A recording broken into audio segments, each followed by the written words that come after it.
مرحبا خوندەوانی زانینگا دیجلەی فراتی نەها ئەم دیسا لەسەر سەباکاری دەوام بکەن ئەس باوەرم ئەبێ وانەیە داوی بێ بۆ مژارە سەباکاری هەند تشمانە میواناجی تەمام بکەن دوورە ئەمژار خلاص بێ نەها ئەس پێشی بنفسێنم چەند حەب دەربرینین سەباکاری هەنا دەربرینین سەباکاری ماناوی ئەوە کو ئەمکارم بێژن نویسین سەباکاری چەند هەبن کام لەبەر بنفسێنن ئەو پرساوە کینێتکێ ئەو پرسانەوە کینبوونێ تکێ بچووکبوونی مەزنبوونی بچووک و وەکینێ مەزن و وەکینێ و باشقەچی هەیە and و or گەلۆ ji bilîvan tişkî ma ez bawerim nema belê ma ji we re 2 4 6 8 heb derbirînên sebakarî her yek derbirîneka me 8 heb derbirînê sebakarî ji we re de nasî niha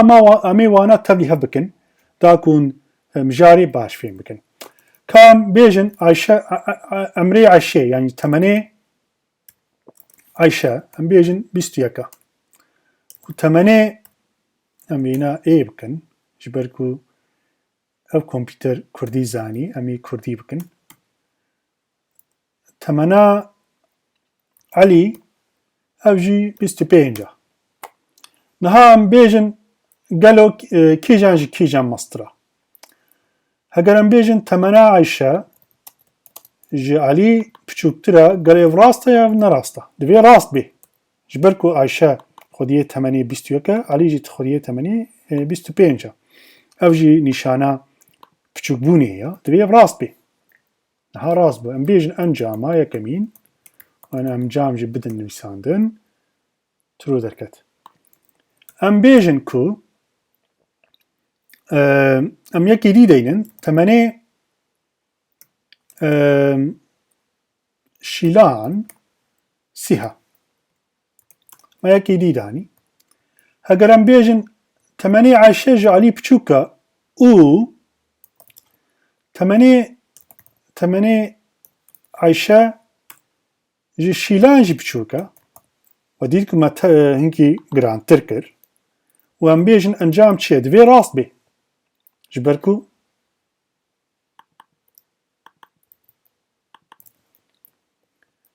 belê rast e niha em êna kopî bikin û em deynin vir û em bêjin ku dido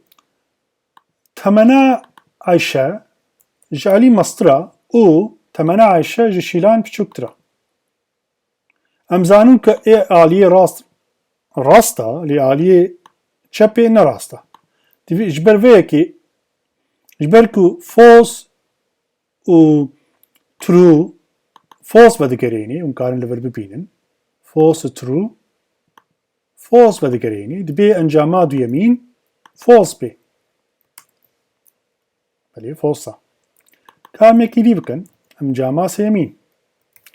vê neqî em bêjin ku ev or e yan temena Ayşe ji Elî mastira yan jî temenê divê temena bê em nerast kiriye temena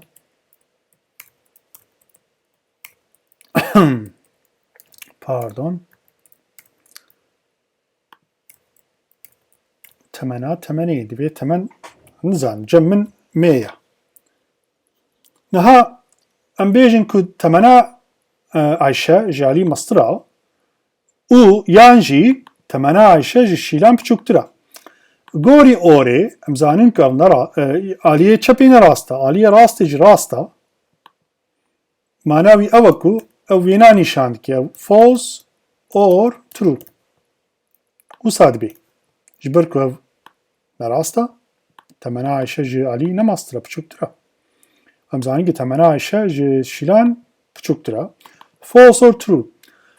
or true ji me re true vedigerênî ji bo vekî divê em true bibînin waye true dît kam yekî dî zêde bikin em bêjin ku تەمەنا عەلی نە 21 یانجی تەمەنا عایشە ژالی مەسترا یانجی تەمەنا عایشە ji şîlan biçûktir e. Gelo ev rast e yan jî ne rast e mêzeyne. True derket. Demek ki yek ji wan rast e. Em zanin ku ev ne rast e. Ji ev false e. Or em zanin ki êdîn jî zaten heman tişt e. Pirs ev e. Ji bo vê derbirîniyê, ev derbirînek sebakariye. Ji bo vê derbirînê me vê encamê dest dixin false or true. Gelo ev true yan na. Em zanin ku nava or de heger yek ji wan true bê ev ê true vegerê. Ji bo yekê encama for true ye. Belê niha em gihan dawiya waneyê xwe û dibînin ku em van starbaran em hin starbaran rave dikin û ji mal wan bar dikin dû re jî em li ser wana sebakarî dikin bi rêyekî tevlîhev yan jî giran û dibînin ku gelek sîmbol me da şoxlandin sîmbolên sebakariyê and or û piçûk û mezin me hemûka da şoxlandin me wana da berhevdû û dawî de me true yan jî false destxist. Belê em karin vîna hê girantir tevlîhevtir bikin. Lê ez bawerim ev qa mînak besa ji bo vê waneyê. Belê niha em gihan dawiya mijara sebakarî. Dersê dahatû de em ê ser gernûs yan jî if condition bisekinin. Heta waneyê kidin xwe baş binerin. Gelek spas.